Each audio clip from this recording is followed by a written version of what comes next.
Okay, we're going live stream, so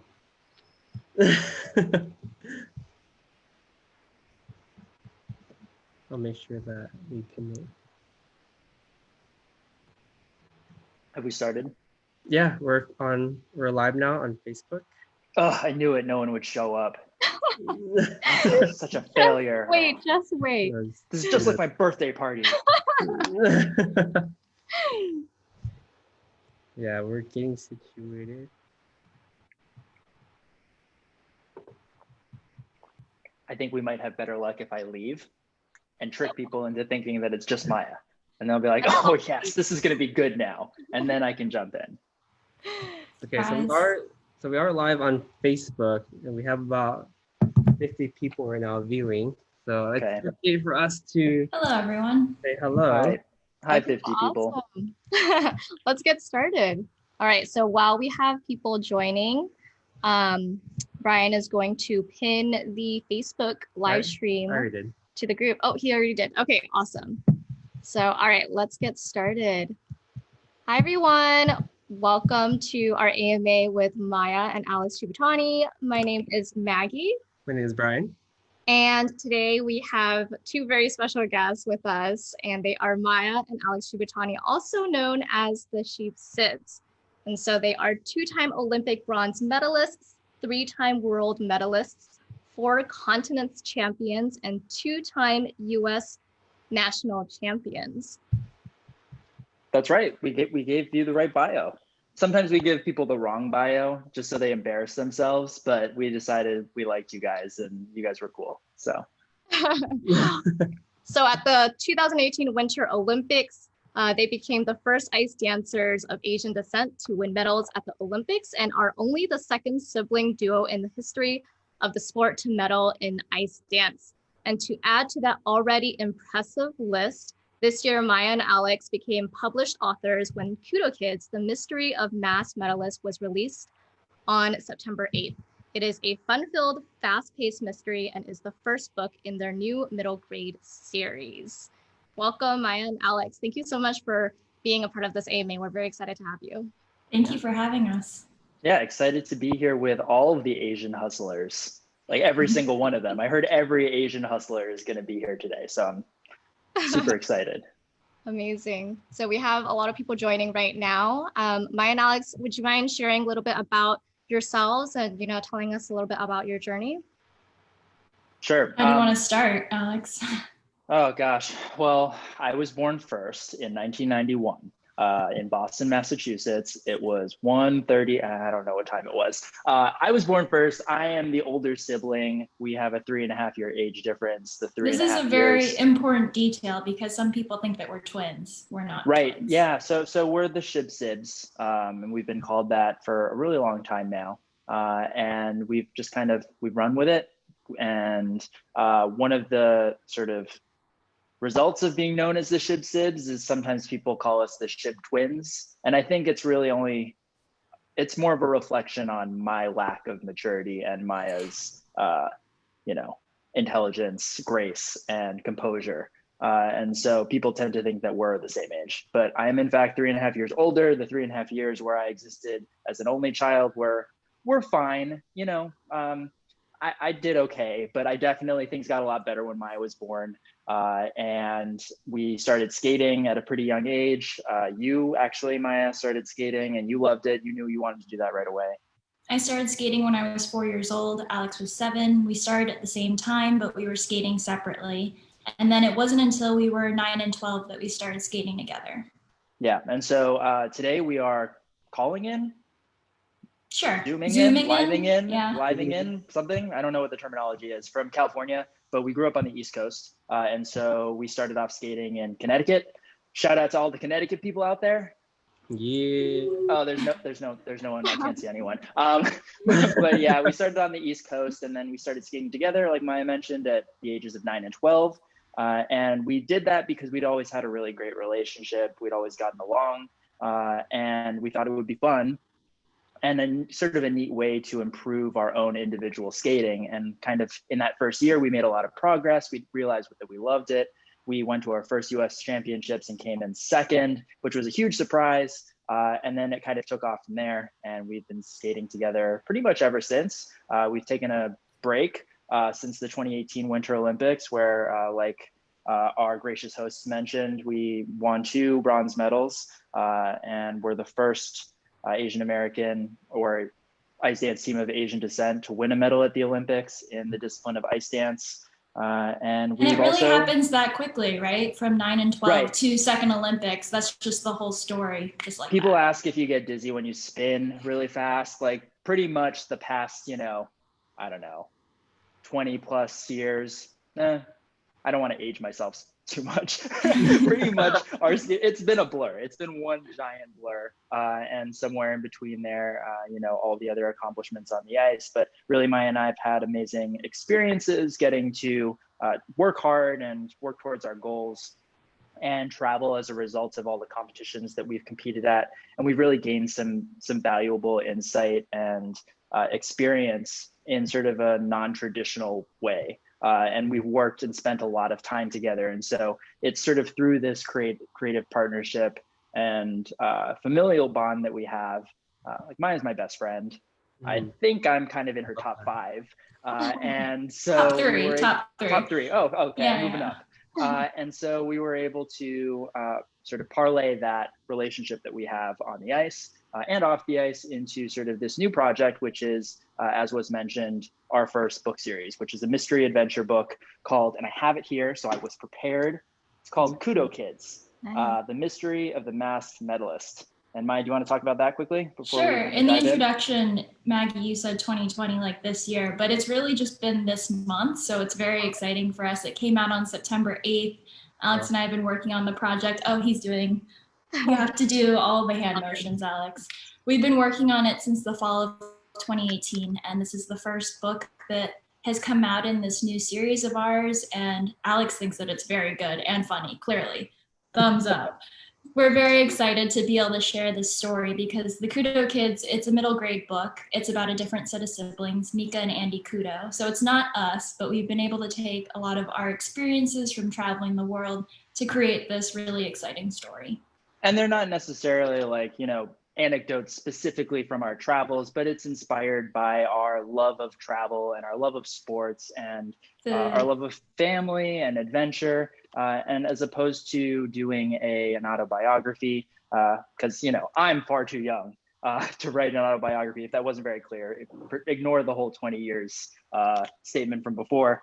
We wanted to jump into this form of narrative storytelling because in skating, we've been telling stories on the ice. Skating is a really creative sport, requires a lot of athleticism, but at the same time, the production of music and choreography and the performance and pressure of that, it's all kind of fused into one thing. And with the book, it's really exciting for us to share a story that features 2 Asian American siblings in a contemporary setting that we could very uniquely only tell ourselves. And I wish there was a book like this when I was a kid, not so long ago, that I could have enjoyed. But, very excited that young readers are going to be able to explore a different city during this time where we're facing unusual circumstances and jump into a book. And books can obviously provide escape and adventure and new ideas. So we're thrilled about this, and we're in the process of working on book 2 right now.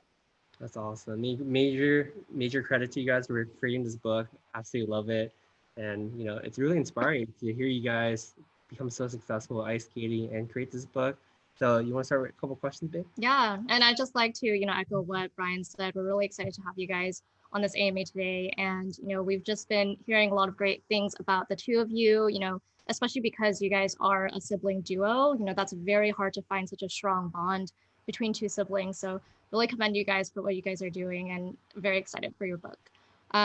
So we have a couple of opening questions that, I'd like to ask, and I know we're getting some Q&As inside the box right now, and just wanted to remind everyone, feel free to type into the chat, connect with others. If you have any questions for Maya and Alex, there's a Q&A box down below as well. So ask your questions in the Q&A box. Also, if you're streaming, can't both take sips at the same time, Maya. That's what leads to the whole Shib twins thing. Not twins. Sibs, 3.5 years older. Sorry, Meg. Continue. No, you're good. Also, if you're streaming in through the Facebook Live, feel free to ask your questions in the Facebook post. Just type in a question and we will have those funneled into the Zoom for Maya and Alex to answer. So I'd love to start off with a few questions. Very curious, what made you want to write that book? And how long did it take to write it? Were there any challenges along the way? I think like Alex said, it really came down to, we had this unique opportunity where we met with some different publishers and they were interested in hearing what type of story we wanted to share. And so like he said, we didn't want to start with our own autobiography. And so instead, the book is for everyone, but it's really middle grade, which means ages 8 to 12. And so that's an audience that we really enjoy spending time with when we tour or do shows, or we've mentored students of all ages in different countries. Engaging with the future is something that Alex and I really care about. So creating this story, knowing that we had the opportunity to engage with and share some of our lessons, and while also creating fun characters for a very specific group of people, is something that really inspired us through all of the long hours and hard work and juggling of everything to make this book possible. Yeah, I think in speaking to the type of book that this is, as opposed to a children's book, there are obviously like competitive reasons why you don't jump into, as a first-time author, the Goodnight Moon space. There's so many books that we've all grown up with that just keep being the best books because there's a reason why they're so good. We thought that this was a unique opportunity by taking on this book is, 200 and how many pages? Hold on, I've got the book right here. It's like 280 pages. And so it's not like light reading from the standpoint of an illustrated picture book. And so because of that, we're able to present, like Maya mentioned, lessons and interesting challenges, fun dialogue, and that we were able to really kind of imbue some of our relationship dynamics into. And that being said, you don't have to know us. You don't have to care about skating or sports. This is really, we love how Mika and Andy Kudo, these two characters, have been formed. And so, yes, there is some inspiration from us. There's no coincidence, or there is a coincidence, I guess, that Mika's name starts with an M and Andy's name starts with an A, and they're the Kudo kids and the Shib Sibs. Like that's all pretty intuitive. But I think that the really charming aspects of the story are their relationship, and then obviously I'm excited we're working on book 2 right now, but to follow these two characters as they go on adventures and solve mysteries and learn and grow together, I think that's really special. And we've gotten questions over the years from parents, kids, siblings, that marvel at our relationship and how we get along, because I think whether you have a sibling or not, I think we do kind of stick out as being unique from the standpoint that it's so clear we spend so much time together, whether Maya wants to or not, and we still manage to be productive and support each other. And so I think putting another set of siblings out there into the world, as opposed to just us again, was nice to be able to kind of add diversity. Representation matters, but also there just aren't too many siblings that get along really well as we do. And so we're just trying to put another example out there so that we're not as lonely. But our sibling dynamic really helped in the process of writing the book, just because, like Alex mentioned towards the beginning, the creative process of creating stories for the ice is something that we're very experienced in. And so Alex and I both have strong opinions, so we're able to respect each other and bring that to whatever project we're working on. Yeah, I love that. And out of curiosity too, did you guys write each other's character? I know you mentioned the two main characters have the same letters in it. We kept each other honest, let's just put it that way.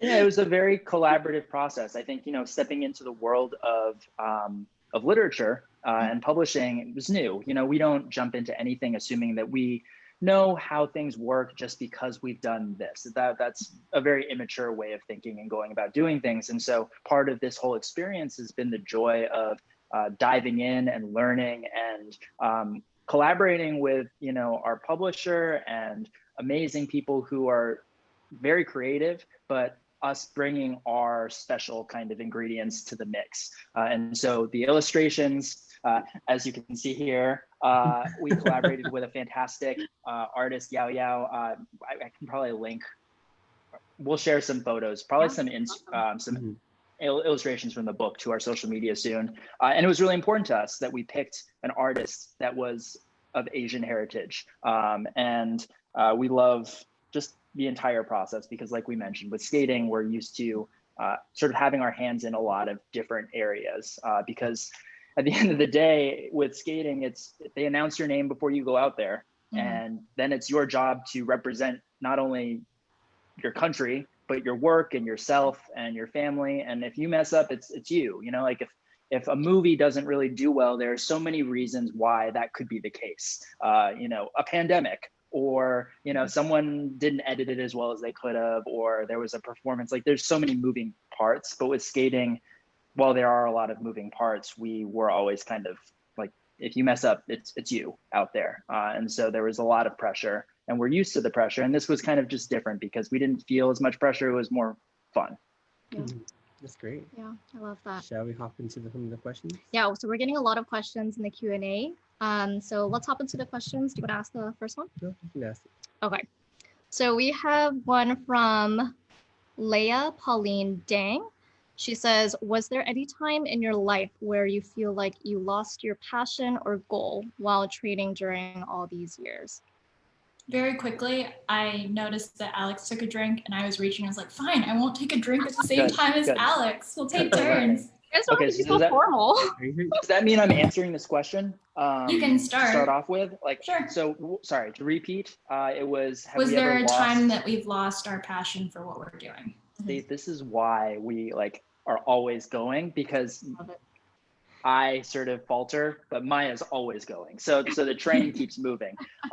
Yeah, there have definitely been times where we've faltered and you lose motivation. There are hard days. Every human experiences that, especially when you're pursuing something that you care about. The enormity of the situation, things can appear larger in the moment. And so maintaining a sense of perspective and I think gratitude has been really incredible for us, realizing, you know, as difficult as things can feel in the moment, we've always had each other and the things that we care about in life. And skating has been something that's been an amazing gift for us to be able to pursue. And we've worked really, really hard at it. We, you know, not to dive into the hours and the commitment and the lack of sleep and the blood, sweat, and tears, all literal blood, sweat, and tears.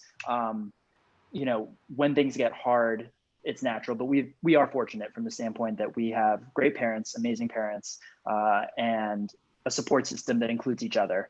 And we've always tried to make sure that we've been surrounding ourselves as we've grown and developed in an environment where there were people who believed in our dreams and cared so much to try and help us accomplish them. But at the end of the day, you need to be the person that believes in your dreams more than anyone else. Because if someone else believes in you more, there's something wrong kind of with what you're working with. You have to be the person that is the most motivated. And it's not like that all the time, obviously. And so rest and mental health is obviously incredibly important. And making sure that you're setting manageable goals that don't make you feel like you're moving too slowly. And obviously now is kind of a unique period in time where things are very much in doubt, and you know, the world is in a challenging place. And so schedules and life plans have been altered and shifted dramatically. And so I think the way Maia and I are coping with it is we're relying on a lot of the skills and mental attitudes that we've built and developed over the course of, you know, my very short life to this point. And we're always learning, but you know, we definitely feel like our mental sharpness and our mental toughness, kind of grit, for lack of a better word, has been a big part of what's gotten us the successes that we've had in our skating career and what we're looking to accomplish down the road. I think keeping perspective is very important. And I know that for us, thinking of experiences and how they accumulate over time and how we're able to continue to learn and grow has really helped us. Because if we think back to the pressure of preparing for our first Olympic Games or our second Olympic Games, there's just a lot of physical exhaustion mental doubt, so many emotions, but you have to find ways to remember why you're doing what you're doing so that you can stay strong in the moment.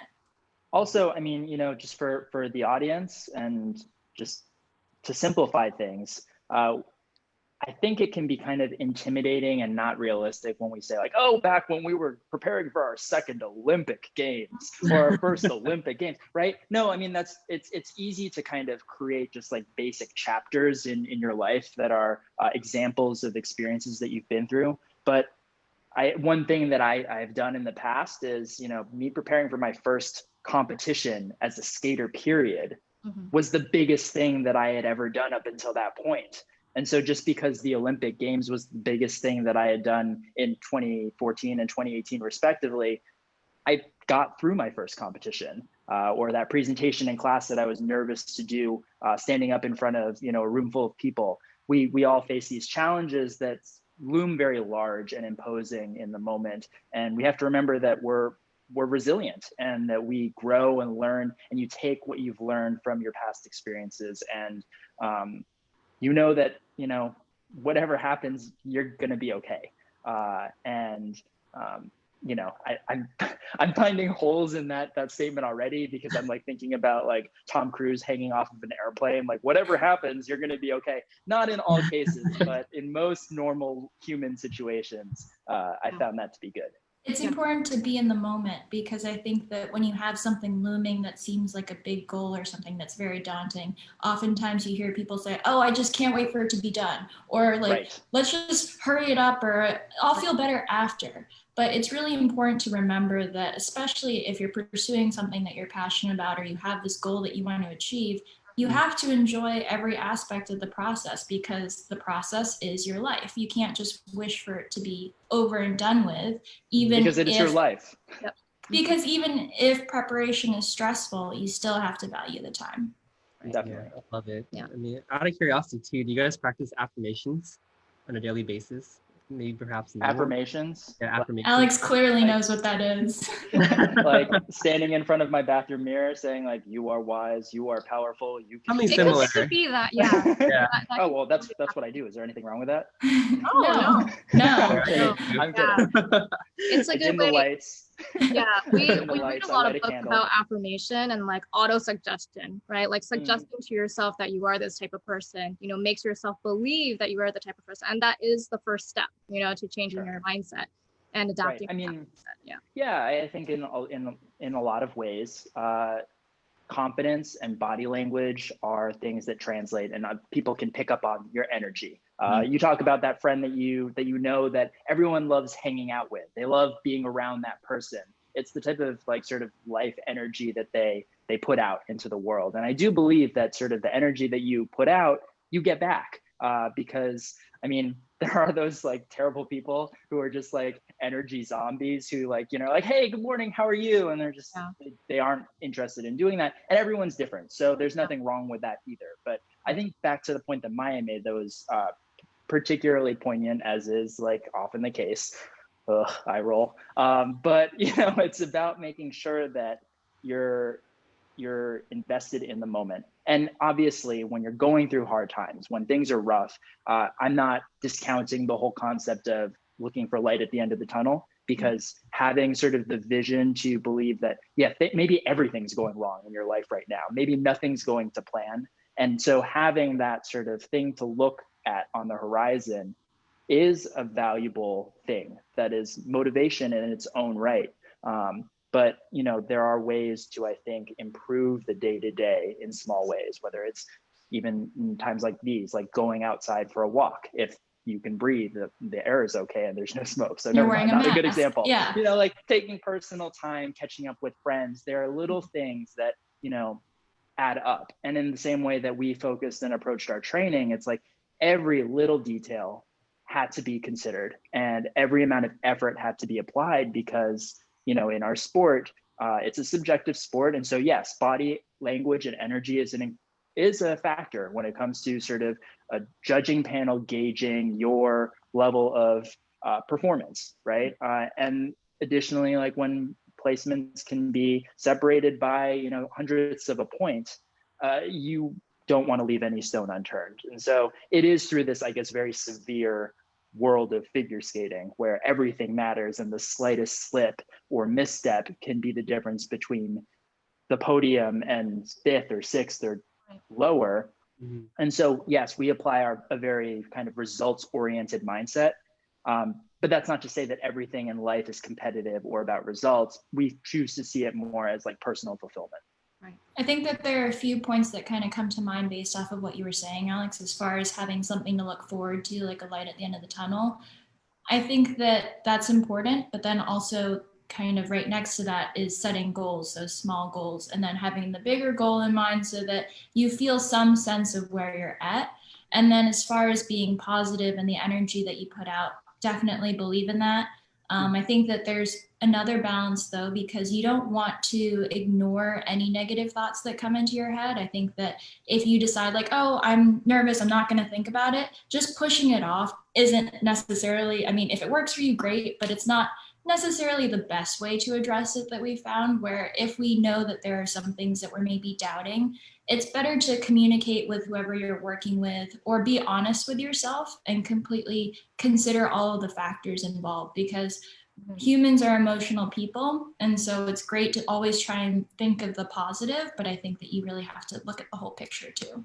Yeah. Wow. And what Maya just explained is pretty much anxiety. Like you can push anxiety away, you know, whenever it comes by, but we all have that experience and feeling of like overwhelming amounts of just like stuff hitting Yeah. the fan and not being able to push it away anymore. And so, you know, before getting to that breaking point, being able to, I guess like, and a perfect example would be before a competition, on the day of a competition, we've trained and prepared and we feel totally ready, but I take my pre-competition nap in the early afternoon before we head to the arena in the evening.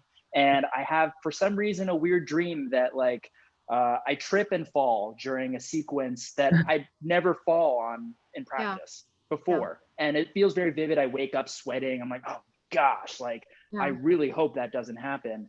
I have matured and evolved as a person throughout our experiences to the point where not even if it's just skating, but maybe an important meeting or something else that I care about, to sort of like look at it, acknowledge it, and kind of gauge the reality of whether or not that's going to happen. And if I address it head on, I don't overthink it. So like, for example, at the competition, a few hours later, I'm not, okay, now make sure you don't mess up on this step because you had this thought pop into your head. You just do things as normal, and you kind of like, you acknowledge things, you address them, and then you kind of stay focused on the present.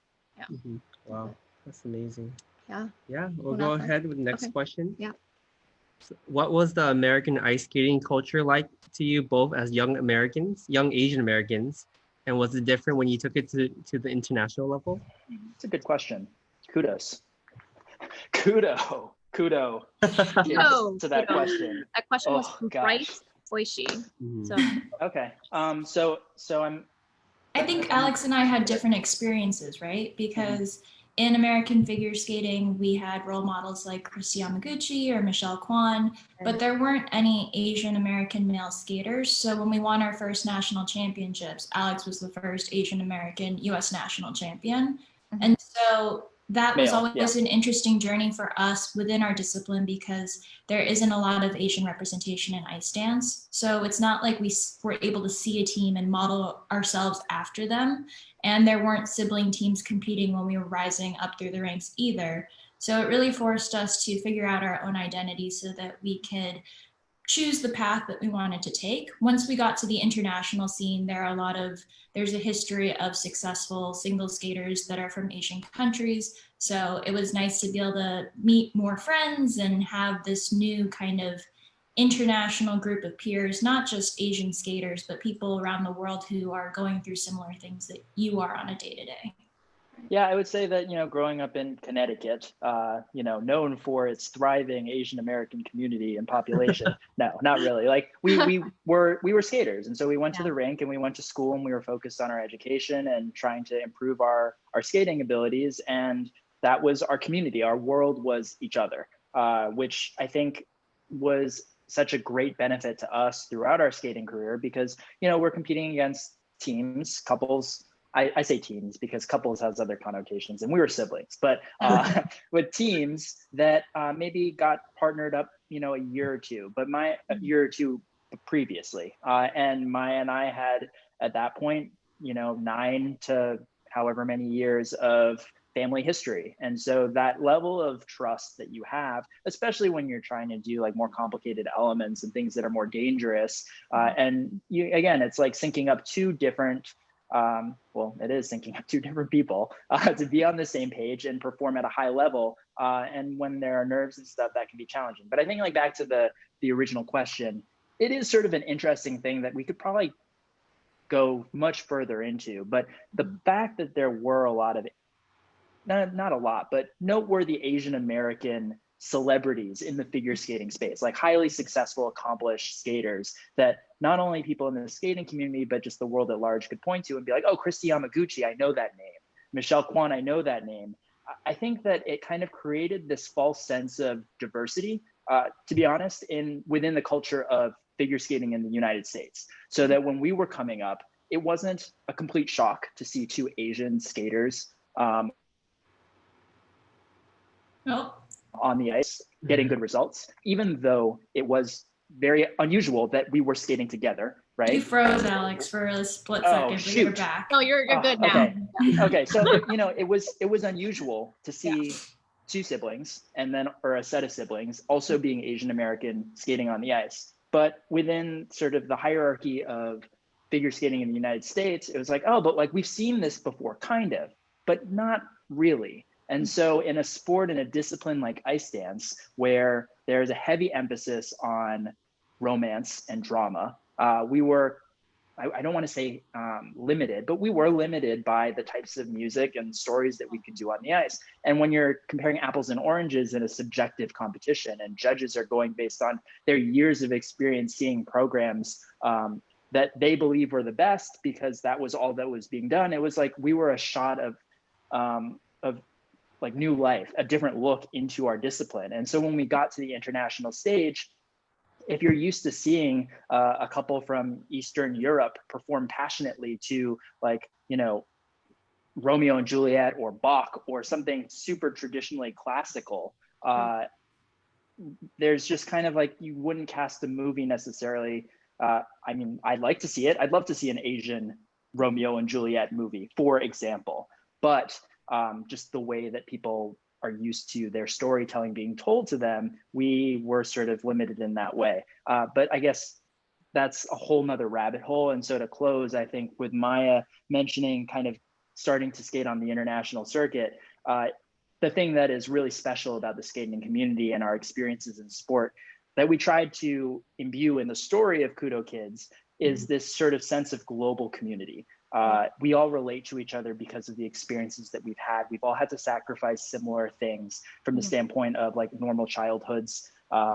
And we're committed very much so to this idea of excellence. But the ideals of the Olympics are trust and, well, not trust, sorry, excellence, friendship, and respect. And we all sort of share that, that belief. And so even when we were introduced to a community of skaters from Asian countries, when we were at the age of like 15 or so, when I was 15, it wasn't like we immediately were drawn more so to Asian skaters. Our friend group is incredibly diverse as far as skating goes. And skating, there's another conversation about the diversity of skating, which still needs a lot of work. But I think I've kind of done a job of answering that. To continue a little bit as far as meeting other people from different countries, I think we feel fortunate that we were able to travel and meet people with very different backgrounds. And it kind of came at the same time that social media was more of a thing. So it wasn't just seeing other athletes at competitions and then you wouldn't hear from them for months. You are able to build these friendships, even with language barriers. And I think that was one of the things that really encouraged Alex and me with our storytelling component a little bit, with what we did with our YouTube channel. I think that what we were able to do by creating videos with our peers really drew the community together. And that kind of translated to our Olympic experiences when we started meeting other Winter Olympians, other Summer Olympians. And it's just kind of the approach that we continue to take as we meet people from different industries. And that was a multi-pronged approach too, because, on one level, it was us we made a music video at a tour Lip sync. in Japan that we Yeah. did. And it was a bunch of skaters in their early to mid-teens who maybe didn't all speak English fluently. And we all had downtime in between practices and performances. And, I was influenced candidly by the YouTube Asian generation, like the Wong Fu Productions and these pioneers in the digital space that were creating content and putting out some much needed representation. And that was just kind of aligned parallel to Maia's and my interest in storytelling from a very early age. And comedy, for example, we would watch Saturday Night Live and 30 Rock and The Office episodes before we would go to compete when we were really young, because we realized that maybe we were getting a little bit antagonistic towards each other because of stress or perceived pressure. And we didn't really know we would be getting along 99% of the time, except for the 5 hours before a really important competition. Yeah. And we're like, oh, we don't know why we're all grumpy all of a sudden. Our parents were like, maybe you guys just need to laugh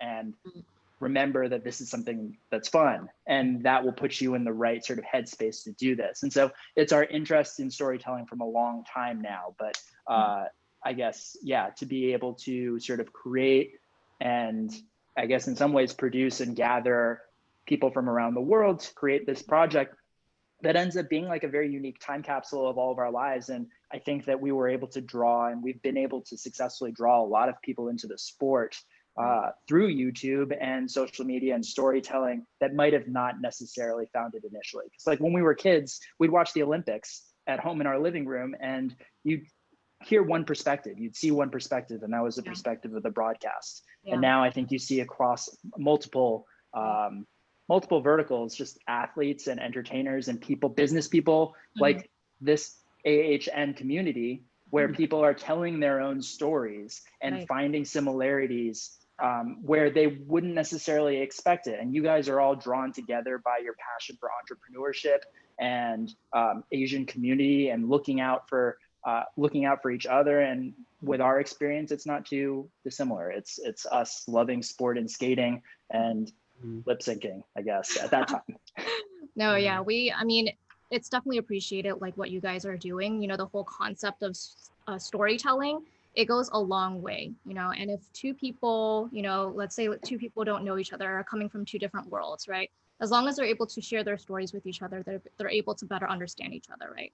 And like you said, most of the stories for a lot of athletes, it comes from the broadcaster, but for you guys to share your story, and create this community, it really goes to show, the community that you have is able to, know what your story is and better understand the two of you. And it doesn't even have to be people who are athletes or interested in ice skating. I think in AHN, there are a lot of sibling duos who go into businesses together, right? And that really resonates with the community in Asian Hustle Network. So just seeing that, strong bond, the community that you guys created, the community that you guys have within the two of you, that relationship that you guys have between the two of you is just really inspiring. Yeah, absolutely. One other note that I think might be prevalent to sort of this conversation is that, we grew up in an era that was past the golden era, I suppose, of figure skating in the United States. We grew up with the great fortune of being able to watch skating on television over the weekends.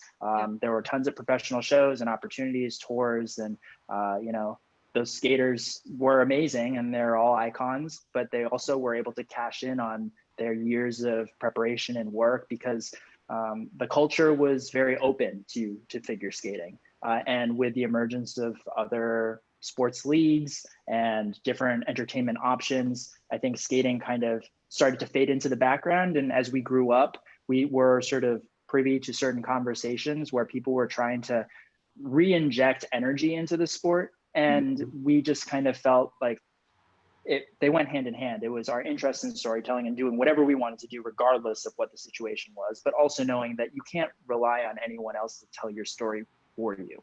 And so we weren't necessarily expecting any support or media attention.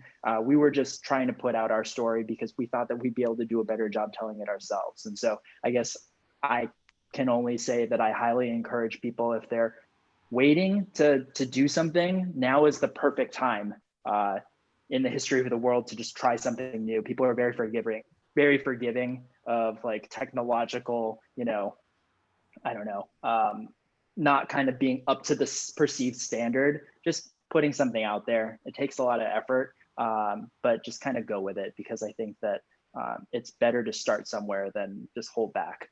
I think it was really our love of creating and working together that encouraged our social media use, because with figure skating, you work on developing these 2 programs for an entire year. And so there are a lot of changes that are made, but once you start to get a handle on what you're doing, for us, when we're able to continue, whether it was coming up with little sketches or just sharing and creating, it kind of kept our minds going and would often kind of translate to what we ended up doing on the ice. And so, Alex, when you mentioned that we found ways to bring new fans to the sport, I think that that was through what we did off the ice, but then also the music choice and selection of storytelling and what we brought on the ice as well. Do you want to ask the next question? Sure. So we'll randomize some questions. And I can start to pick up the pace on my answers. It's only been like 2 questions and I've been sort of diving in. We're getting a lot of questions, so. Yeah. More speed round, like, what's your favorite, cat or dog? Yes. That one. Okay, you can skip that one. Ask more simpler questions, you guys. Okay. So we have a question from Calvin Chan. What would be your next goal / project / focus after the book? Man, really trying to get the big scoop here. Calvin. Who do you work for, Calvin? That's a good question. I think that it's an unexpected direction for us to take, coming from the Olympics to this particular type of storytelling and this particular book. We're very open-minded. We always pursued different opportunities. You know, as we were preparing for the Olympics, we would come out to California, or we would go to Switzerland to work with. We would invest in ourselves. And that's another thing that I'm sure the community here is very familiar with. You don't necessarily know if something is going to work, but we do value experiences and kind of betting on yourself. And so if we thought that there was a skating choreographer, which there was, that we really thought would help us kind of gain a different perspective, and maybe it wouldn't be like 100 out of 100 net transfer win, but we would sort of emerge from it, you know, more dimensional. We would do that and invest in that. And so, and it was about making choices too, right? Of how we'd spend our time, because there'd be some peers or competitors who would take their time to either take a vacation or something, but we were very focused. Buy a new dress or a bag or a, you know, whatever. And it's like, you know, instead of. We'd rather use our resources to try and figure out if there was some way that we could grow. So then going back to the question about moving forward, I think that what Alex means by us being open-minded is that we realize that figure skating has so much that's involved with it, whether it's music or performance or costumes, design. So I think the past 2 years have been really nice for us to be able to explore a lot of the things that we're interested in. And the book is an aspect of storytelling that felt like a really natural transition for us.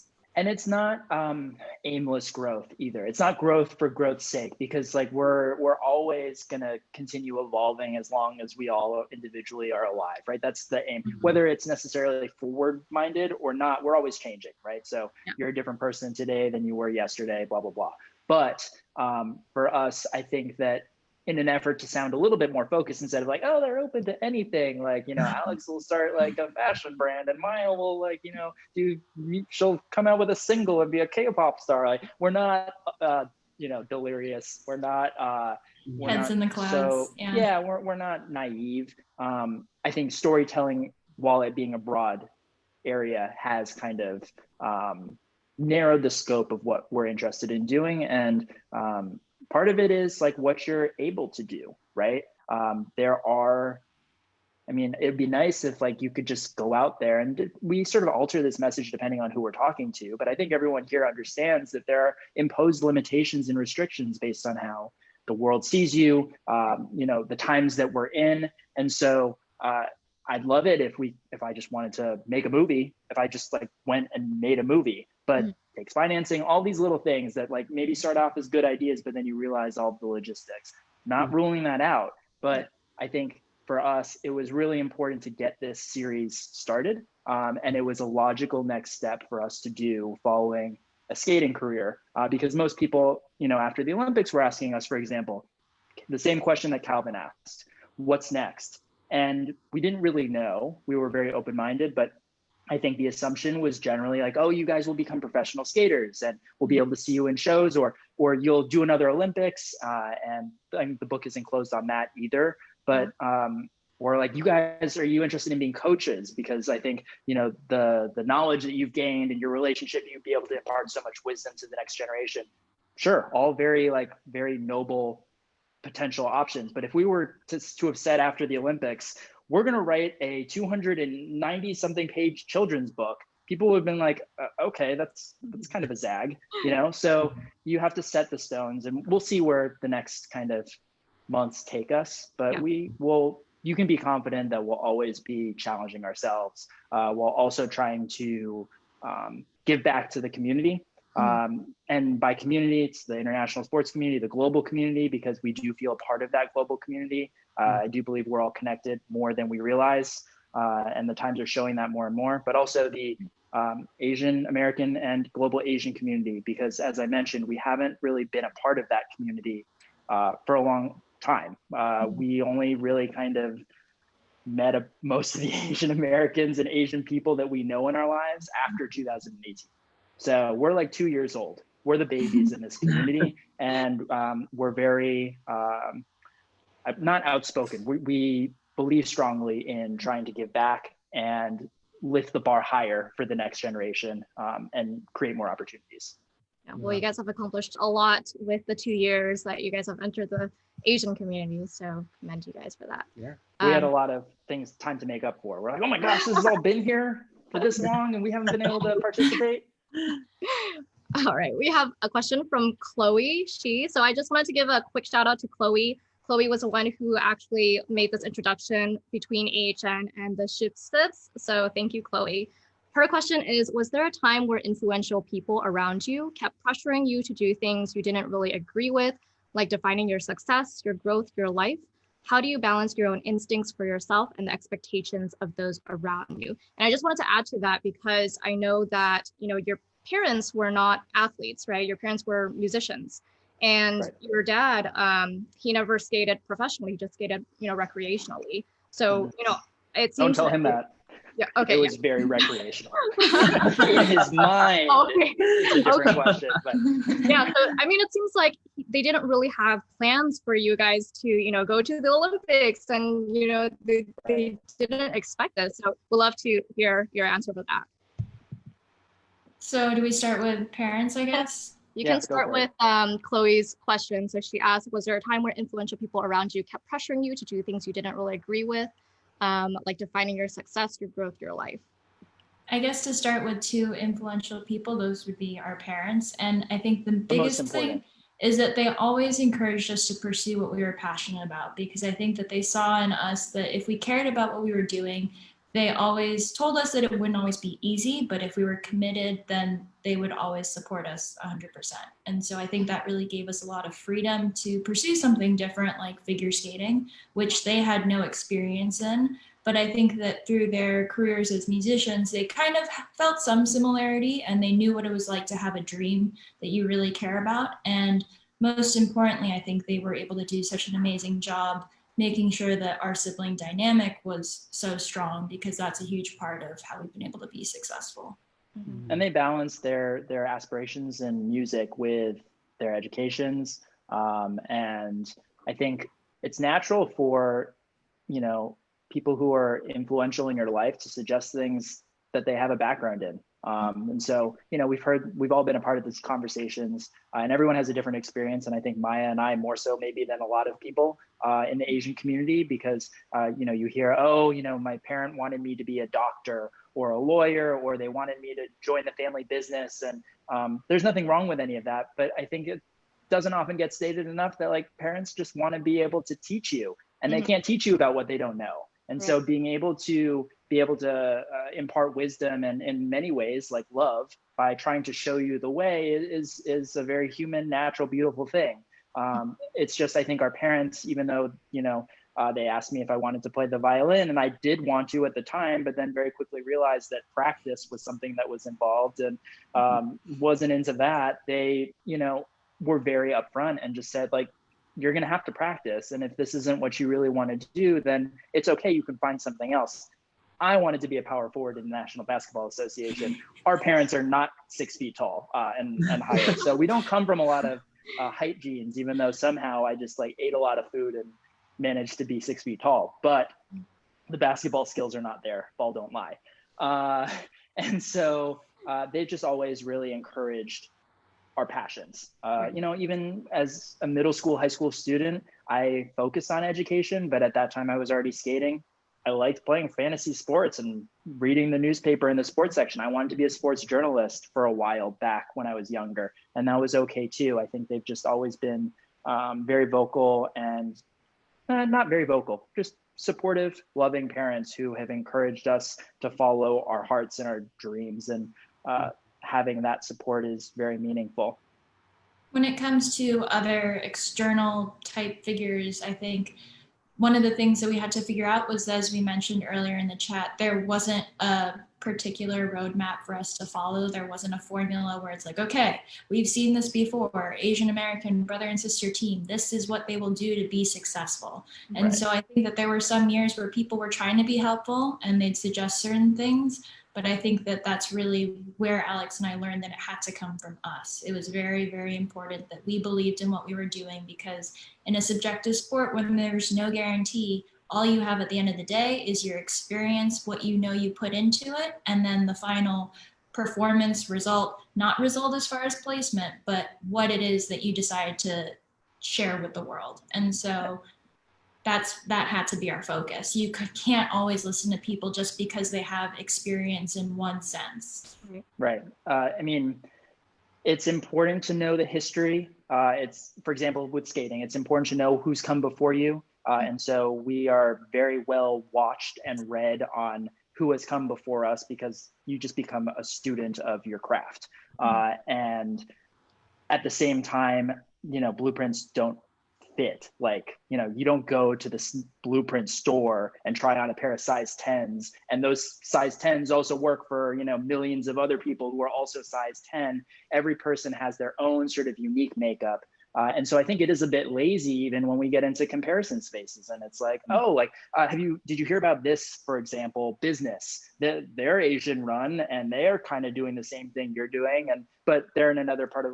Yes, references are fine, but I think that you have to kind of march to the beat of your own drum, because if you're following the advice of someone who's casually, again, most often it's casual advice that they haven't been thinking about it as much as you have, I don't think that's necessarily the best route. It's always important to take things with a grain of salt. It's a balance, because you do want outside experience and perspective, because sometimes you can get so wrapped into the minutia of what you're doing on the day-to-day that you have these blind spots. But I think that it's also worth considering that a lot of people that are giving advice, for example, there's revisionist history. People tend to think back more fondly on the process or how they made it work for themselves. So I think that, like Alex said, grain of salt, balance. Mm-hmm. Right, amazing. So we have a question from Dan Tran, and he asks, he's a professional ballroom dancer here. I've followed your career for the last few years, and your story is very relatable. When getting started, did you ever feel like there were people who were on your side, but would sometimes cast doubt on your ambitions? Even for myself, I sometimes feel like it's difficult to win the respect of non-Asian peers in an industry not dominated by Asian Americans.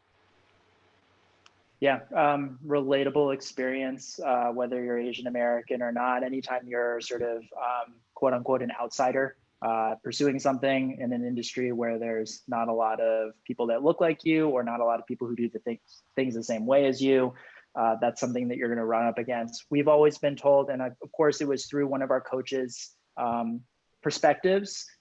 She is one of the greatest coaches of all time in the sport of figure skating as a whole, having worked with ice dancers, singles, Marina Zueva. Shout out Marina if you're watching. She's not watching. But she's always said, like, regardless, she could identify and relate to the experience that we were going through, even though she wasn't Asian. She knew that there were certain barriers, invisible barriers that we were facing, yet somehow surpassing. And the reason why was our work ethic and I guess talent and our thoughtfulness, and of course her coaching, as she would tell you. But I think that she's always said, like, you have to be, and people have different quotes that basically say the same thing, but you have to be like 20% better than everyone else in order to get the same amount of appreciation, respect, etc. And you have to be super consistent. And so that was just, from our experience, the mindset. So that's why we would go to that's why we go in everything to such intense lengths to make sure that we're pursuing excellence, because there's a good chance that 75% of that stuff is not acknowledged, not even noticed, because the person who picks up a copy of Kudo Kids, The Mystery of the Mass Medalists is just like, oh, it's another book. And they look at the cover and they don't realize. But we care about what the signs say or what the street looks like or the coloring. Like, there's so many details where if you're passionate about something, you make sure that you really put your everything into it. And whether people appreciate it or acknowledge it, that's really not the most important thing. Yes, when it comes to, metrics, like how many books have you sold, reviews, it's let's be honest, it's adults reviewing a book that's for 8 to 12-year-olds. I want to hear the reviews from 8 to 12-year-olds, like that type of thing. Very good reviews, by the way, very happy with it. But essentially, we just, it's about the process. Circling back to that previous question and Maia's response, you put in everything that you can because there is no guarantee. And so if you love ballroom dancing, you're doing it because you love ballroom dancing. And we love figure skating and this creative process, not for the rewards or the accolades. It's the feeling that we have when we're doing it. And at the Olympics, when we finished our performance, the best moment was not when we got our scores or when we got on the medal stand. Medal stand was great, but it was accomplishing at the end of our performance and looking at each other and knowing that we had done it together and sharing that moment, because that moment is just the two of you. Or the two of us. So everyone has a different moment, but that was ours. Well, thank you guys so much for sharing your guys' journey. We are down to done? the last 3 minutes. Oh. I told you it would pass by so fast. I know. We always get the same response, like, we're done already. But 3 things I wanted to ask you guys. So the first, where can our listeners find out more about you? And do you have any closing remarks? And how can our listeners find out about the book and where can they buy it? Right. So the first question is how people can find out more about us. Wikipedia is not a particularly reliable resource. I think our Wikipedia photo is like 9 years old. So, you can see how we looked 9 years ago. But I just follow us on social media. We try to stay pretty active. We're working on a lot of different stuff. So kind of looping back to another question again, we've been trying to utilize this time to create platforms to help others and tell stories other than Kudo Kids or in addition to. And so one thing that I would like to shout out that we've been working on since the beginning of the pandemic is our fundraiser in support of Get Us PPE, which is a platform that was created by healthcare professionals to solve the crisis of lack of PPE or the shortages of PPE across the country. And so we've raised over $40,000 with the support of strangers, friends, fans, and we're going to keep it open. And that's something that we're, proud of, but not going to stop, obviously. Social media is the best way to find us. Our handles are our names. And we have a Shib Sibs account too. We're pretty much everywhere except for TikTok. I'd say that we probably update our individuals more frequently than the Shib Sibs account, but like Alex said, we're kind of Twitter, Maya's a better Instagram. follow. Maya's a better follow. I'll just call it out. Like, there's a reason why she has more followers. She's better at stories. Her stories are like the best in the game. I don't see anyone doing stories as well as she does. Wow. So that's one thing. No pressure. What was the other question? If you have any final remarks, and where can our listeners find the book? We want to buy it now. Right. So do you want to answer? So you can find the book. It's available wherever you can find books. And so we have the link for that in our social media. So any support would definitely be appreciated. And since this audience is capable of leaving reviews versus our lovely 8 to 12-year-olds generally, if you want to leave a review, that would be awesome. Right. Tiffany is not able to log on to mom's Amazon account and leave a glowing review with proper grammar that will be deemed credible. So I think that would be very much appreciated. Reviews obviously really help us. This book is created with many things in mind, but also trying to, again, like the title of this Facebook Live, I believe was something along the lines of creating opportunities for the future through storytelling. And so we're very passionate about that, in supporting films by POCs and Asian Americans and Asians around the world. That's how we've been jumping in, but we're very proud and excited to have a piece of storytelling ourselves to be able to give to the next generation. And so, supporting this book would mean obviously a lot to us and allow us to continue to do and tell more stories. Obviously, like Maia mentioned, there are so many different places where you can find books. Independent bookstores, though, at this time need support too. So if you happen to know a local bookstore that you really enjoy and want to support, I can recommend that. But obviously, Amazon, Barnes & Noble, all those places are great options too. Yeah, amazing. So we just dropped the link to their Instagram, Shib Sibs, and then the Amazon link to Kudo Kids. Yeah, and awesome. Shout out to Mark Weber for buying the book already. Wow. I'm Thank you, Mark. Facebook really Live appreciate right now. it. Yeah, I think, obviously we have some fans who are older than the recommended age range who are getting it, and we love that. But if you know a kid in your life that is, maybe staying home and not able to go to school right now or doing remote learning, I think it's a fun adventure escape. It's early to think about Christmas, but hey, how's this? Halloween is not going to be like Halloweens of years past. You don't need a Snickers bar or a Kit Kat in your bag. Just toss a book in there. They'll love it. It's representation. You're at home anyway.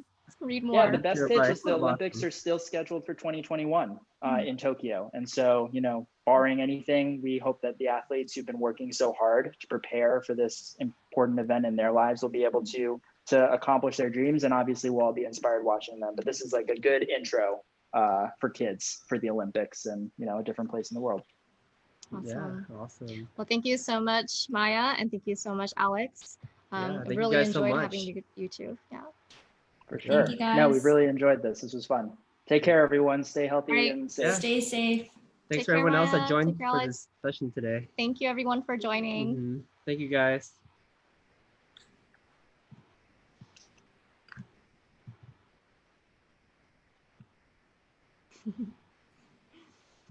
Are we off?